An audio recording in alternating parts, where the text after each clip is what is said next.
I had the pleasure of interviewing our next speaker already yesterday, Carl Hayden Smith. And he said something during this panel discussion that really stuck with me. We're on a mission to make robots more human and to make us humans more robotic. And this actually was on my mind for a few hours last evening. Carl Hayden Smith is the founder of the Museum of Consciousness and the co-founder of the Cyberdelics Society. He's also the former head of research and director of the Learning Technology Research Center at Ravensbourne University, London. And he's going to give us an insight into his fascinating work today. So please help me welcoming Carl Hayden Smith.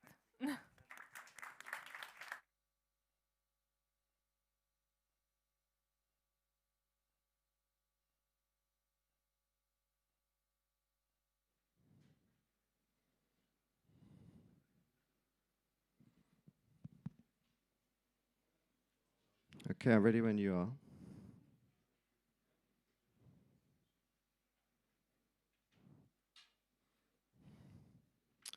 So thanks so much for being here. So regenerative technology, I'm going to explain what it is. I'm going to talk about hyperhumanism as opposed to transhumanism. And this is the content of the talk. So we're going to do, definitions, a little bit of background, a bit of a perception primer, and then we're going to talk about body technology, cyberdelics, sound, so all different modalities of where we can put this, these regenerative technologies. Then we'll focus on machine learning, some work I'm doing at Imperial in terms of DMT research, then Umwelt hacking, and then a little bit of a grand challenge just to put it in context, and then a conclusion. So in terms of background, this is my sort of day job. So I have a lot of, as well as being a full-time academic, I'm very much interested in focusing on both the technological and the biological means to alter, probe, and study the spectral nature of consciousness. So I run the Cyberdelics Society, where we're looking at digital technologies to create altered states. I also run the Museum of Consciousness out of Oxford University, which is very much around sound and altered states. And we're trying to really create a new science of sound and make sure we can get hard science on this stuff. So we're moving kind of from information technologies to experience communication technologies. And some of the work I've done in the past is very much looking at all of these kind of very unusual, novel interfaces. For instance, on your top right there, I've worn this helmet, God, nearly 10 years ago now. But this is basically giving me 360 vision. So within 15 minutes, the brain actually adjusts to seeing in 360. And the simple hack is that you take a street view camera, squash that 360 view into 180 degrees in that visor, and then I'm able to actually see in 360. And people were testing things, because I literally wore it for a week, and people were throwing things at me, and I would catch them from behind. So what happens when we context engineer as opposed to content engineer? So we're able to now change the way we perceive as the fundamental reality. And I think that's more and more as we're going to go. We don't really want to watch films anymore. We want to be inside films. So you've also got underneath that electronic taste developed in Malaysia.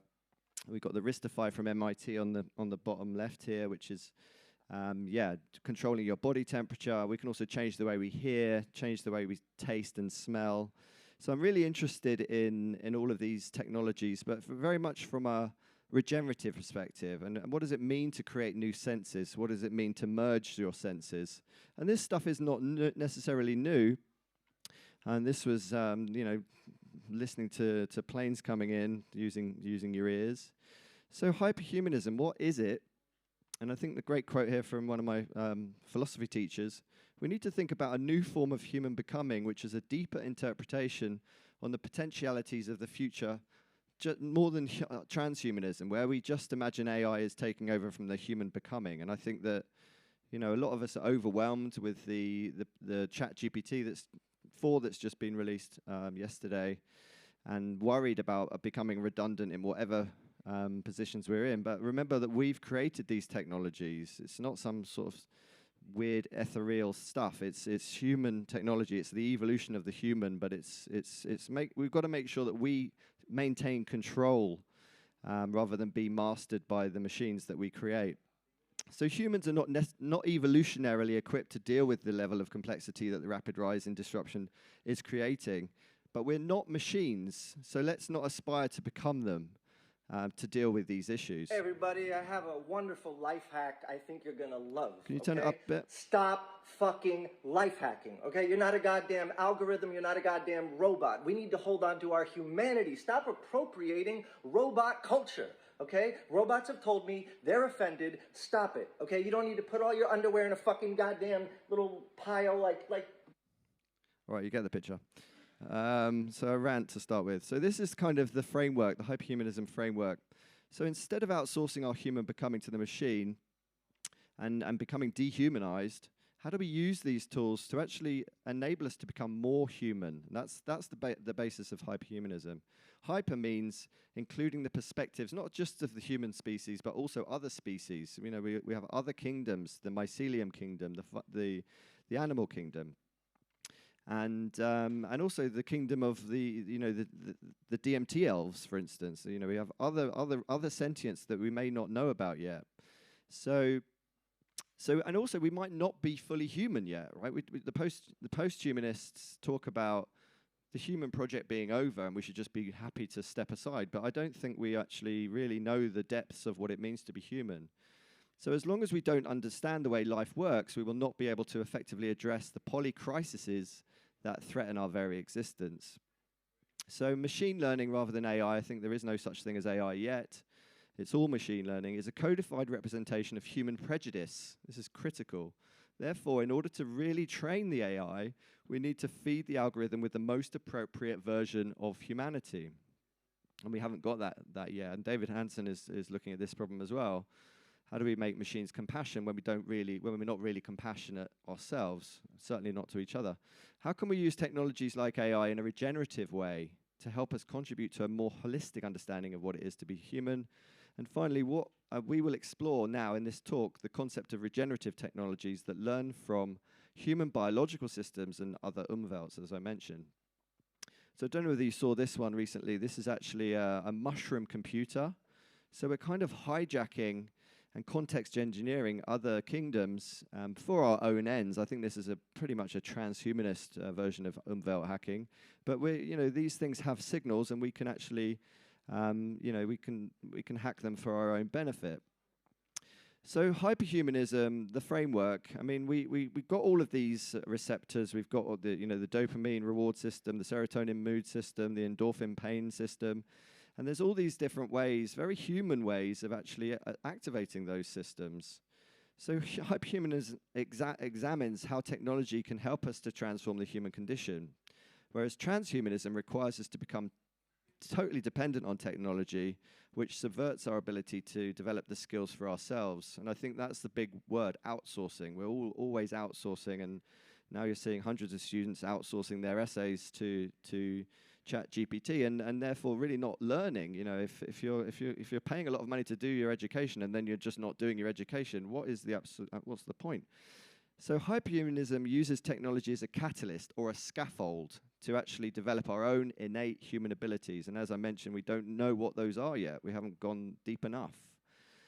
So I've sort of mapped out all the different types of humanism. So we've got humanism where sort of interesting, but it's like humans are the top of the food chain. And I think that that's a problem because we're kind of like not the most intelligent species. You could argue that the mycelium consciousness, which is actually a larger consciousness and has survived 5 mass extinctions, but we're causing the 6th. So there's a fundamental problem with humanism. Post-humanism, as I mentioned, is sort of getting rid of the human altogether and saying, well, it's already done, and we should surpass the human condition. Transhumanism is merging with cyborgs, and that's got inherent problems. I think we are here for a short time. We've got a planet with very fixed resources, and transhumanists kind of want to live forever. I'm kind of missing the point, I think, of this short life where you've got to you're up against the clock to live as hard as you can and get as much in as you can, but be humble. Be humble to the fact that you're part of an ecosystem.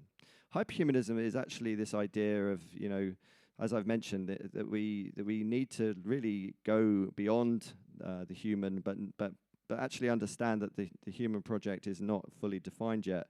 So Eddie Castaneda in the front row here has already started mapping out all the different technologies. Sorry you can't see this, but check out his website 2020.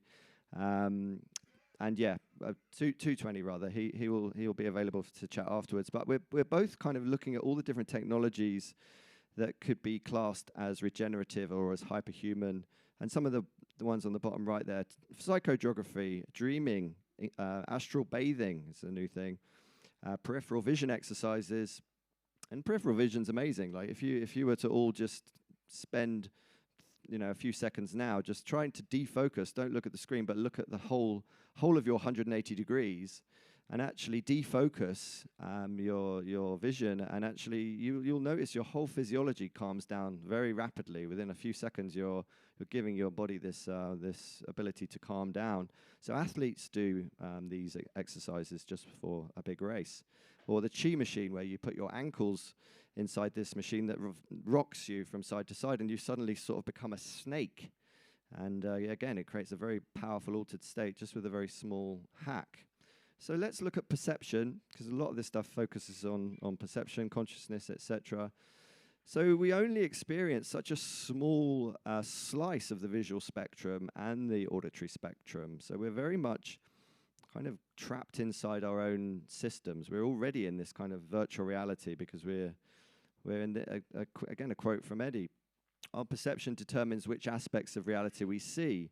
Our brain focuses on survival and makes us see what it wants us to see, which means our brain often, therefore, ignores whatever we may be interested in that actually represents no threat. So there's many hidden aspects of reality that we just don't get access to. And on top of that, we're in this attention war, right? Your attention is your consciousness. And when your attention is constantly subverted by these algorithms that are designed to keep you distracted, I mean, I think that what we're seeing is in the West, we're kind of in an Aldous Huxley Brave New World scenario where it's rule through distraction, whereas in the East, you could say it's a rule through fear, George Orwell, 1984. So we're kind of locked in. I've done a TEDx talk on this subject, but we're kind of locked in multiple ways in this stack. So initially, we're locked inside our own perception. Like, you don't actually see what you look like, for instance. Other people see what you look like, but when you look in a mirror, that's a distortion because it's reversed back to front. And you don't hear what you sound like because you hear yourself on a recording, and then you're like, who's that? And it's you. So you're already in this kind of virtual reality. Then we're actually trapped inside the image media. Our image media is based around linear perspective. Linear perspective is not how we see, but it was codified in the Renaissance. So all of our image media is kind of fundamentally flawed because all of our cameras are based around linear perspective. And then we're kind of trapped inside our social media. Then we're kind of trapped inside these small real estates of our mobile phones. And on top of that, especially during the pandemic, we were trapped inside lack of optic flow. Optic flow is what happens when you're moving through space and you're seeing things move in your peripheral vision. So how can technology, regenerative technology, help us break out of this? So as I mentioned, these problems with the media, I think that top left, a lot of people are having more nose jobs because they use their phone as their mirror, and actually you've got a distorted lens, and people think their noses are bigger than they are. So the 30% increase in nose jobs. Or this ability there on the top right to actually use optical illusions to slow people down in the corridor. Or research we did in Japan where we found out things are less heavy, bottom right there, that things are less heavy if they're white. So, in the gym, everything's black, right? So we use augmented reality to superimpose white on those dumbbells, and you can actually pull more weight. Check out the paper, Augmented Endurance. So technology can reveal more things sometimes than the human system. So check this out. Look at the black dot.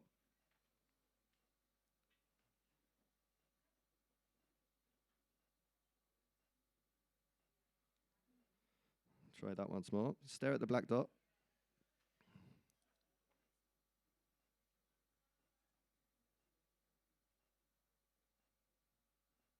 So it's a black and white image, but you're seeing color. fade away. So also the McCulloch effect, if you was to stare at these images for 30 minutes, it would affect your visual cortex for up to 3 months. So don't stare at them.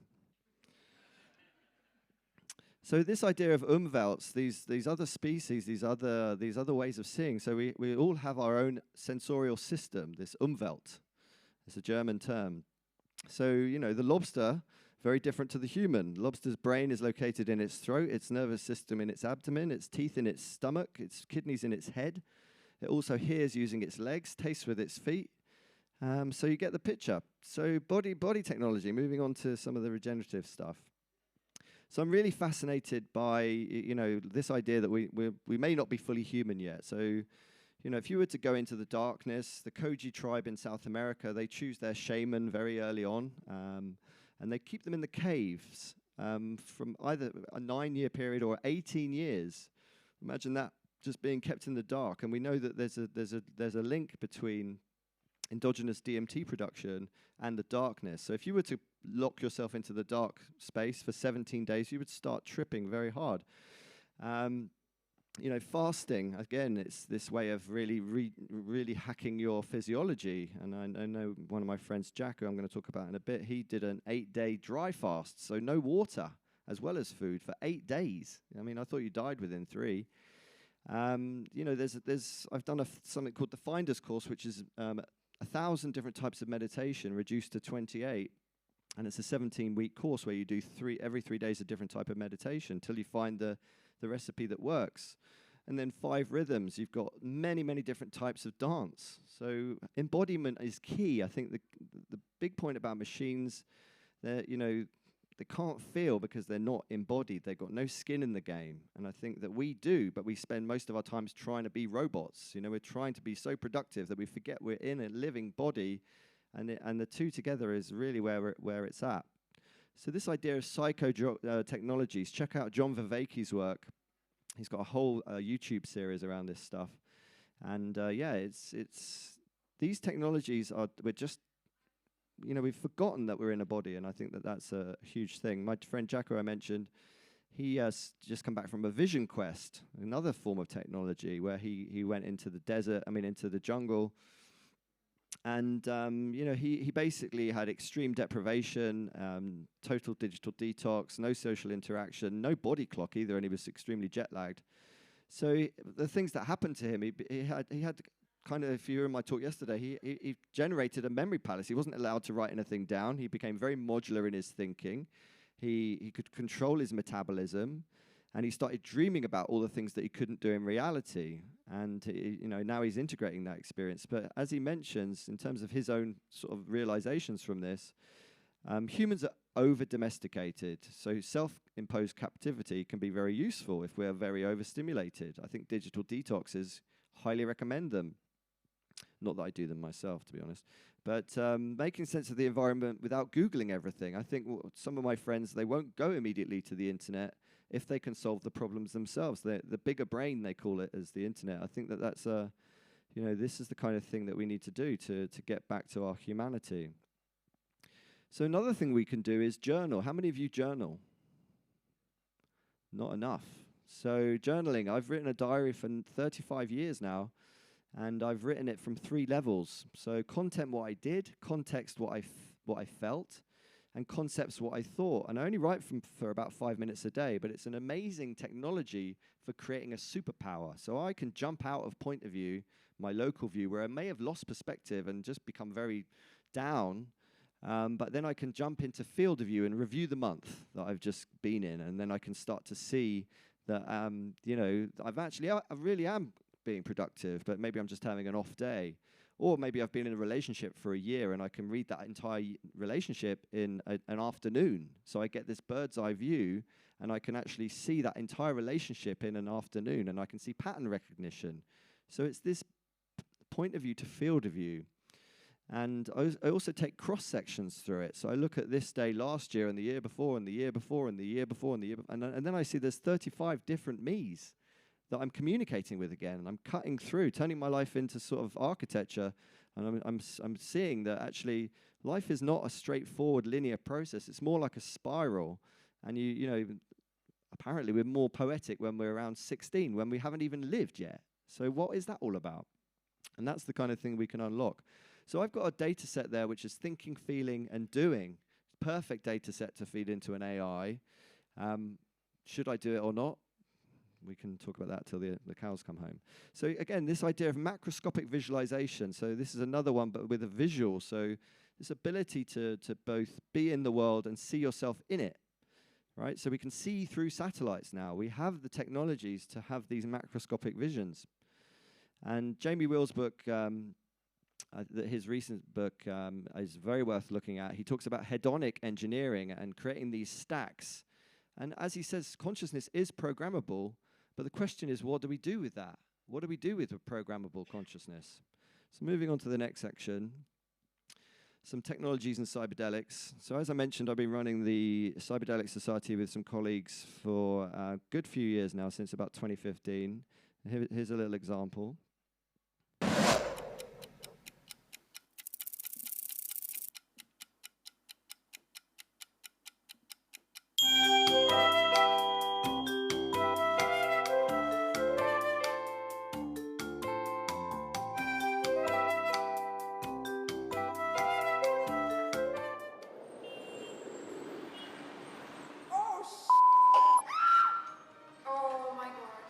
No, it's too real. My palms are sweaty. That is so cool. I'll have to go back. No, I don't want to.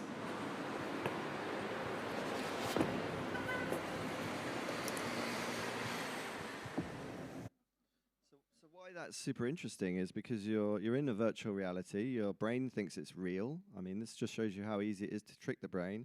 But if you add another modality, hence the plank, hence the touch, the sensation of haptics, then you actually create this this real sensation of being there. And that kind of experience is really interesting, because we're doing work at Imperial where, well, the next study actually, and I'm going to be a participant, is 5-MeO-DMT study. 5-MeO-DMT, I guess not many of you have tried it, but it's a very powerful psychedelic, and it's very much about letting go. But letting go is not something you can think about doing, it's something that you have to embody. But that experience I've just shown you, where you actually jump off and fall off this plank and your brain is going, no, what are you doing? Is actually an embodied way of letting go. So it's a really interesting way to set up a study for psychedelics. Hypnagogic light experiences. So this is the Lucia light, and this actually comes out of Austria. So this is based on around flicker and this ability to do brain entrainment. And yeah, you can really get extraordinary out-of-body experiences. You can see colors you've never seen before, just with light, no drugs needed. Or this from the out-of-body lab. This is, sorry, to be another lab out of Barcelona. So this is literally just using VR to switch your visual input. And you can swap bodies with your partner just by, again, changing your visual input. But also if you add touch, so if you just were to move down your body, and the other person's doing that at the same time, then again, you're literally able to swap bodies very rapidly. So I think the future is one of this ability to augment and change context very easily, and it's very much a brave new world. So I think the key thing is, yeah, what do we do with these technologies, and where are we going with it all? So yeah, moist media is the ability to actually create these combinations of digital technologies with psychedelics. And there's a group on Reddit called Rift into the Mind, which I highly recommend, where people are actually trying these different combinations. So it's a huge citizen science project. And there's loads of studies coming out now, thick and fast, where they're actually measuring the effects of these virtual reality simulations, comparing them with the same studies that we do at Imperial, the same questionnaires, the same markers, to see how effective these things are. And I think they're not so. I mean, I'm not saying these things will ever replace psychedelics, but obviously psychedelics are still illegal in most places, and they, a lot of people do not want to. Do not want to lose control. So I think this is a way of democratizing the altered state. So other technologies, you've also got transcranial magnetic stimulation, TMS, and this is fascinating technology that enables you to effectively turn off parts of the brain, and patients that have got brain lesions, mainly because they might have had accidents or they might have had some sort of disease. So we understand the brain by being able to actually turn off parts of the brain. And this stuff coming out of MIT, programmable synthetic hallucinations. So if we apply a small amount of electricity to the hypercolumns of V1, we can actually create visual hallucinations in the user. So again, these are more transhumanist, I would argue, technologies, but they're not necessarily permanent. So these things are super interesting as well, especially if they don't, if they're not leading to, damage. The other thing that's interesting from from this TMS perspective is the digital alcohol. So these headphones have got this TMS capability. So it's neurostimulation, brain patch. Check those guys out. And now moving on to another modality, sound. So sound, we know patients undergoing surgery require less anesthetic if music is being played. Music also helps Alzheimer's patients recall memories. It also helps premature babies. And I really think that what we're going to see in the future is this ability to go to your doctor and not necessarily have medicine, but to have a prescription of sound. And this is why we're working on the Museum of Consciousness. And let's see if that works. Yeah, so what you're seeing there on your bottom right is actually one of my friends created a cymatics experience in VR. And if you don't know what cymatics are, cymatics is this visual representation of sound. And it was astonishing because I was actually feeling really nauseous, and I was really not in the mood for trying any VR. But the worst part of it was that she had a smashed up phone and had a really rubbish VR headset where you actually put your phone inside the VR headset, one of those old school ones. So I thought it was going to make me feel really much worse, but it completely killed my nausea. And then I was like, well, maybe they should be putting these cymatics experiences in all VR simulations. So when you do have a bit of nausea, you can just jump out and go into a cymatics experience. And interestingly, a lot of VR's been modeled on the male, and very few females went through that there's a bias basically, and women get a lot more VR sickness than men. So sound, incredible. It can be used to grow plants. It's been used to context engineer environments where fish return to coral reefs because the coral reefs sound healthy. A bit cruel on the fish. Also, bad news for the vegans. We can reveal that when plants are actually picked, they're squealing as well. They're not too happy about it. And then you've got these sorts of now simulations where we can hear mushrooms, mushroom music. Again, this sort of form of so this is music made by mushrooms. Don't be so hard on them. I think it's better than the AI music we were listening to yesterday.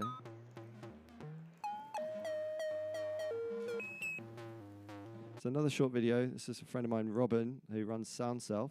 It's an interactive feedback loop between a person's voice and dynamically generated music illusions. So it's basically a video game, but it easily leads the mind into the kind of reverent stillness that is typically only encountered through sustained meditation practice or through psychedelic journey work.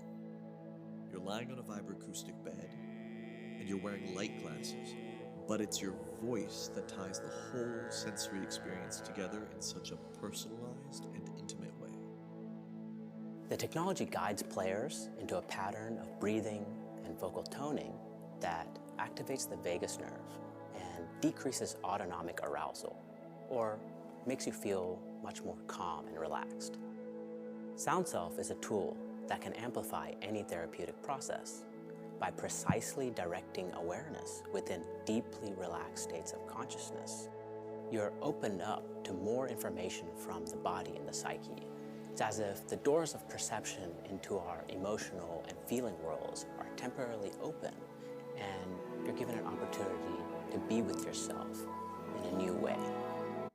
So if you didn't quite catch that, so the point of the SoundSelf experiment is that you're literally lying in your own voice. So you're actually toning, and that tone goes into this bed that you're lying on. So you're literally lying in the field of your own voice. Super powerful. And yeah, they've done, you know, in America, they're kind of far ahead with the Cyberdelics. They're actually getting FDA approval for these experiences because they're so powerful as digital therapeutics, and doing quite hardcore science in terms of the, you know, comparing meditation, typical meditation with VR experiences. So as I mentioned, we also run the Museum of Consciousness at Oxford University Balliol College, and the next show's in New York. And we're very proud of the fact that we're bringing all sorts of different types of sound together, whether it's Icaros, mantras, and traditional sound, and really trying to find the best examples of sound that create altered states. So moving on to some machine learning. My friend Christian from Machine to Be Another, he scraped Dream Journal, and it's got all the dreams from that people have uploaded. Then this was a good while ago. He then fed all those to ChatGPT, and created a sort of the ability for the machine to create or generate dreams. And then the interesting part was that he would use this idea of yoga nidra, which is when you fall asleep to sound. And he was actually trying to get people to dream the dream of the machines. So it's, again, this symbiosis, and I think that's a very interesting idea. Or at Sackler Center, we have the hallucination machine. So this again is 2017 now, but they're using Deep Dream VR to actually cause people to hallucinate without the use of drugs. So this is what it looks like.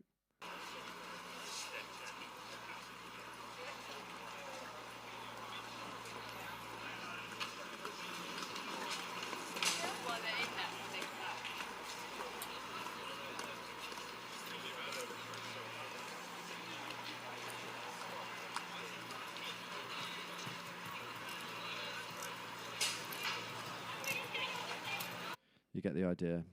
So scientists have also identified the parts of the brain involved in dreaming, and we're now starting to see the Japanese are obsessed with this ability to record the occipital lobe to actually record your dreams. I don't know if anyone remembers the name of that film where this actually happened, and then it was sort of game over for humanity because nobody lived anymore. There was kind of this hikikomori, you know, where we just dreamed and then woke up, reviewed dream, go back to sleep. You know, it's sort of another escape. So as I mentioned yesterday, I think that we're here to have a human experience. We need to be super careful with these technologies, not to kind of create something that then is so alluring that we just live inside that technology. I mean, a lot of people are doing that with Netflix, right?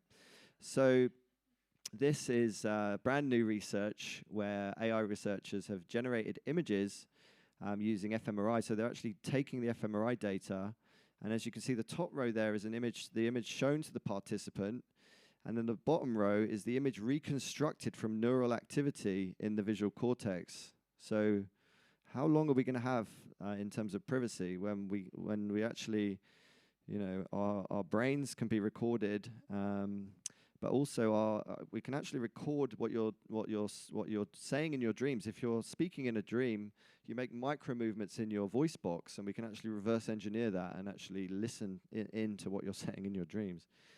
All right, hopefully that's not too scary. So DMT, let's move on to the Imperial work. So I've spent a number of years at Imperial doing the DMT study. So 2016 was the first round, and then the fMRI scan in 2018. So having intravenous DMT, how many of you have tried DMT? Not many. So DMT is actually in your own body innately. We think that it might be involved in dreaming. From what we've understood, that it looks like you're dreaming when you're on DMT, and we know that it's released at death. So it's something that's absolutely part of your own body. It's also in every part of nature and can be extracted relatively easily. And this was me before the fMRI scan. This was me directly afterwards. It's quite an astonishing thing, because being in that scanner and seeing so many entities, you know, you have these entities. What those entities are is absolutely unknown, but the amount of benevolence that was there, and they're all like very concerned for me. You know, what's happening to me? Why am I being scanned? And I had to calm down the entities. You know, this is not normally. It's normally the other way around. So I'm also seeing this hieroglyphic language at the core of my vision whilst I'm in these studies. And I've put out a call out to the community. Are you also seeing this language, which looks holographic and it is actually at the core of my vision? It looks like VR. I can sort of move around it. And people started sending me examples of this language. And Alison Gray there on the bottom right, that's the closest, but still very much 2D. So the latest phase has been DMT extended, where, again, this is kind of now a technology where we're able to keep you inside the DMT state, potentially indefinitely. Again, a very transhumanist, hikikomori, kind of let's escape the human condition. And Andrew Gallimore, who's based in Japan, has really taken this to the nth degree, where he thinks that we can kind of be put in suspended animation with your, with nutrients coming in, waste management taken care of. And again, I think this is just the wrong route. I think that these technologies are super interesting, and we're doing the DMT research to actually work out what consciousness is. So it's not about depression. It's not about solving some ailment. It's literally what is consciousness, and can we find out with this incredible substance which is entirely natural and endogenous to us. But moving on from needing medicines of any description, this ability to actually use magnets to magnetoreceptors, this ability to just switch on and off the receptors using magnets is, again, it's a non-invasive, deep penetration, long-term continuous ability. And I think that, again, these things are very much coming thick and fast. There's a big group in America, DMTX, who are really taking this quite far. And they think at different doses there on the bottom right, you can actually experience, you can solve very much, creative problems at different doses. But my concern, again, is this ability, because these are technologies, it's like literally there's no tolerance to DMT, so you can be kept in there potentially indefinitely. We'll end up in a scenario where it's like, DMT haircuts, DMT swimming lessons, etc. So moving on to Umwelt hacking, I think that the key thing from my perspective is, the importance of other species. We create these analog prosthetics. This is me with my colleague. So she's wearing these prosthetics, which are very analog, no digital technology needed, but wind whiskers enable us to experience what it's like to be forest. We've got other prosthetics which enable us to experience what it's like to be octopus in an embodied way. I'm not saying we get the inner experience, but we're getting the embodied experience and extending the human into that Umwelt. So we have these whisker experiment sets that we can post out to people if any of you are interested. And so we're also now being able to use machine learning to explore the languages of these other kingdoms. So this is research where people, I don't know why there's a picture of a seal there, but this is actually language of mycelium, picking up 15 to 50 words from the mycelium. And also being able to explore, this is looking at the animal communications, so whale communication, and understanding the communications of other species will be very significant as we work to change the way human beings see our role as we figure out how to coexist. And again, if we were to look at what other species think of the human, they would probably see us as the virus and want rid of us. So let's take that into consideration.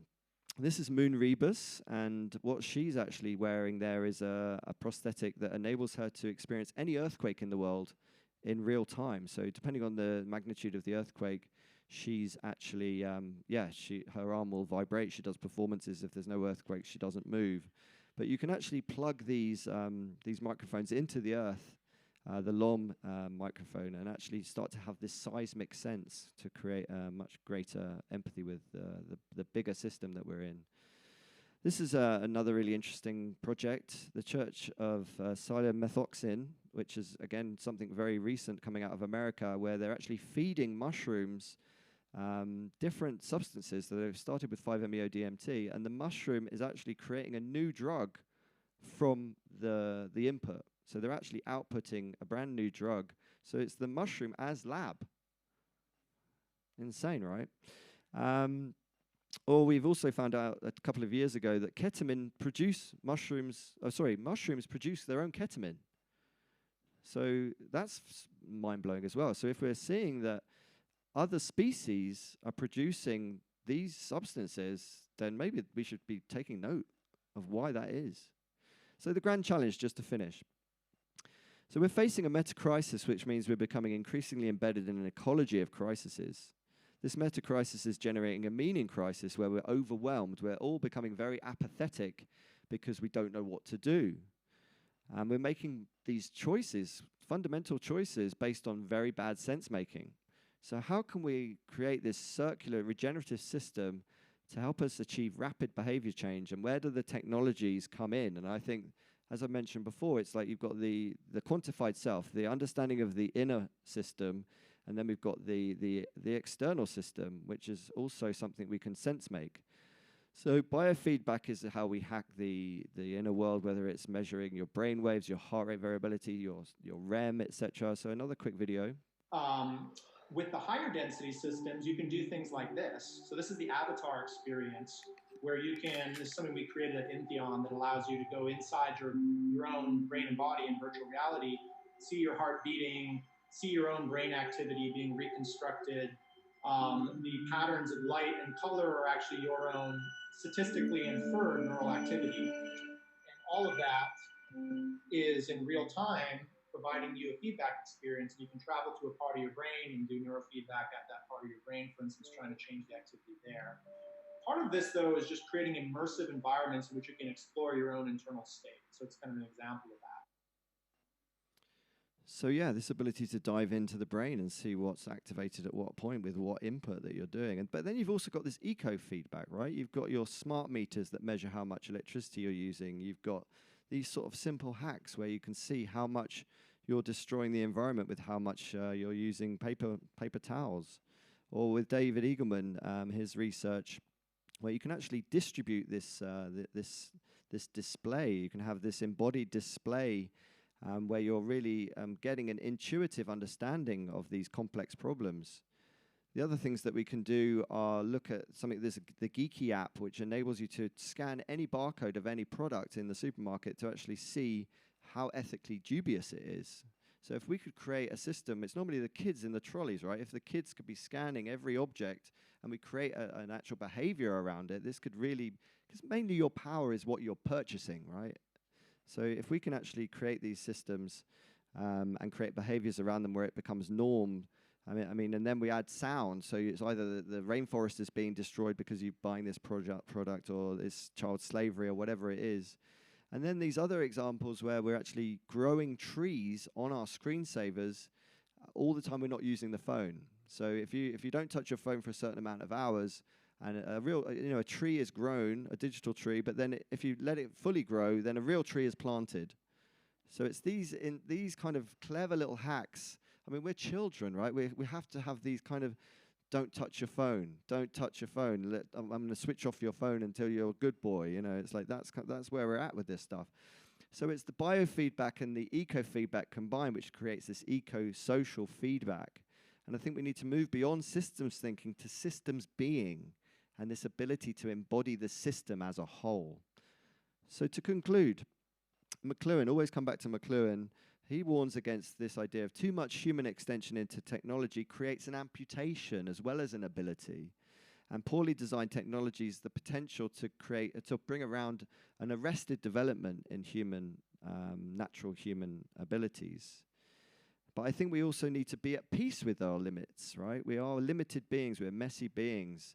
And there's nothing wrong with working within limitations. In fact, you could argue a lot of creativity comes from limits. And Stellark here, as he says, we've got very strong biological limits to the human system. Humans can't really survive in space. You know, there's very clear limits on deep space travel.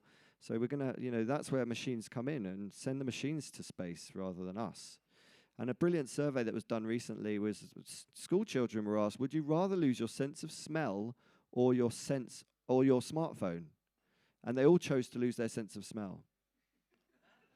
But not realizing that your sense of smell is linked directly to your sense of taste and therefore your sense of reality. So what's wrong with us if we're able to like give up our humanity for the machine? And I think the key thing here is don't replace imagination with computer animation. And please go and check out our amazing show. We've got a showcase, Hyperhumanism showcase, the Pendulum Experience, which is right next to the hackathon, where you can have a gravity-defying experience that will put you into a liminal state, a 20-minute meditation with sound. And also Eddie's got an amazing sound experience as well that you can go and check out. Thank you so much.